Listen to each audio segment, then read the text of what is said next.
Hey folks, today we're diving into a high-stakes courtroom showdown that plays out like a real-life crime thriller. Kendrick Davis stands accused of aggravated robbery and fleeing police at speeds over 100 miles per hour. From using a fake name to getting caught with a weapon, his actions raise serious concerns about danger, accountability, and the risk of running again. The judge doesn't pull any punches, and neither will we. Let's get into it. So you're also facing a year and or a $4,000 fine on those cases as well.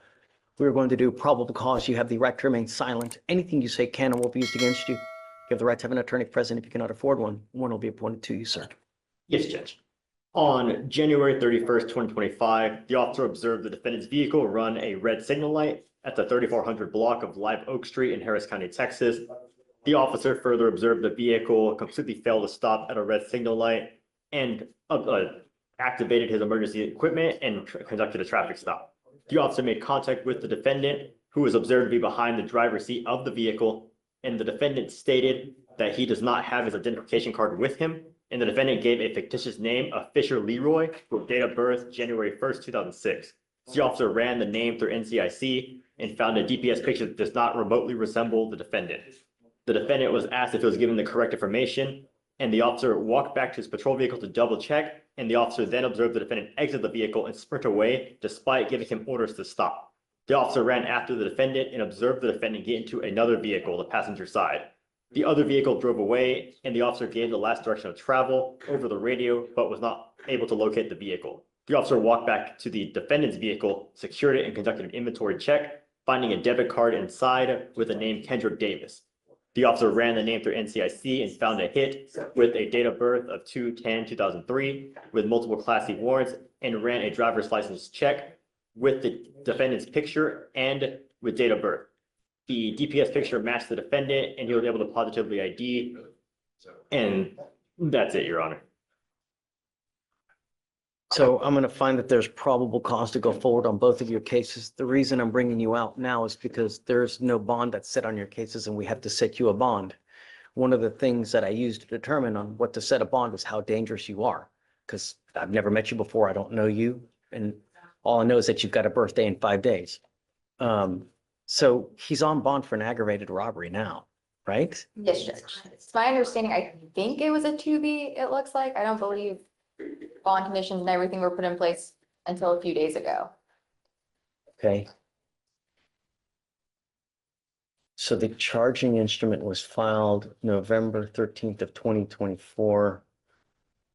I think that you may well be right. In that case, it says here, Kendrick Richard Davis hereinafter saw the defendant heretofore on or about August 12th, 2024, did then and there unlawfully while in the course of committing a theft of property owned by yada, yada, yada, with intent to obtain and maintain control, intentionally and knowingly cause bodily injury to the complaining witness by using and exhibiting a deadly weapon, namely a firearm. Complainant McSweeney advised that defendant Davis proceeded to pull a pistol from his waistband and pistol whip him with it multiple times on his head and face area, causing multiple cuts and bruises to his head and face area. As he proceeded to fall down on the ground, he continued to strike him in the head and face area with a closed fist and then stomp on his face with his foot. Complainant McSweeney stated that he was in fear for his life and felt severe head pain as a result of the assault. I see that he has also picked up an evading arrest in a motor vehicle the day after our two cases. How? Oh, I guess that's how they caught up to him, right? They must have him. They found him, and that's when they arrested him on that, and then he got picked up on, I believe. Okay, so what happened in that case? Is he like driving 100 miles an hour? Is he just? Yes, Judge. It says that the officer observed the defendant conduct an improper turn and failed to turn into the correct designated lane. They activated their lights and sirens, and the defendant evaded at speeds of 90 to 115 miles per hour for 3.5 miles on the highways and multiple residential and business streets. Okay. I think that you are an extreme danger to our public, and I'm going to do everything in my power to protect our public. The first thing I'm going to do is I'm going to order you not to drive. You will be signing an affidavit with me today, promising me you're not going to drive. I don't give a rat's behind what is going on in your life. I don't care if there's a burning building. You have to say 50 kittens. If I find that you drive, I can have a contempt hearing. You can be facing an additional 6 months jail and a $500 fine every time you get into a car and drive. Do you understand? Yes, sir. I'm also putting in this affidavit that you're not supposed to be in possession of any weapons as well. If I find that you have a weapon, because I don't know if you're going to get out or not, and because these cases, because of the nature of the aggravated robbery, because of the nature of this one, I'm making his bonds high, you know? I'm going to set them at 20,000 each. So can I make an argument? Yes, Okay. absolutely. you, I Judge. don't want to get ahead of myself, please. Yes. So I was appointed to Mr. Davis this morning. I was able to talk to him a little bit in the holdover. We are requesting PR bonds for both of the cases. He's 22 years old. He's lived in, or I'm sorry, 21 years old. He's lived in Houston his whole life. He has a lot of family in Houston, his grandparents, mom, daughter, and siblings. Prior to being in custody, he was working at Builders First Source for around a month.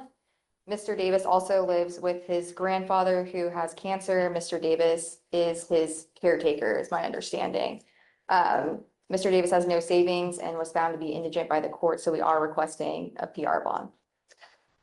I think that he is an absolute, just a complete danger to our public. I can't possibly give him a PR bond due to the nature of both of the charges that you are facing now.